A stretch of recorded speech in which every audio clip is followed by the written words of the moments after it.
ከሆሳዕና ማምሻ እስከ ትንሣኤ ድረስ ያሉት 7 ቀናት ሕማማት ይባላሉ በቤተ ክርስቲያን ሥርዓት።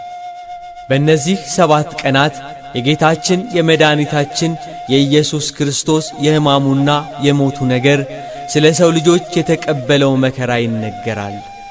አዳም ከፈጣሪው ተጣልቶ የኖረውን የጨለማና የመከራ ዘመን በማስታወስ መንበረ ታቦቱ በጥቁር ልብስ ይሸፈናል። ካህናቱም ጥቋቁር ልብስ ይለብሳሉ። ከጠዋት እስከ ማታ እየተጾመ ይሰገዳል። ጌታችን ኢየሱስ ክርስቶስን ለመያዝ የአይሁድ ምክር እስከ ዕለተ ሮብ ድረስ ይታወሳል። አቤቱ ሞትህንና ትንሣኤህን እንናገራለን። በመጀመሪያ ቃል ነበር።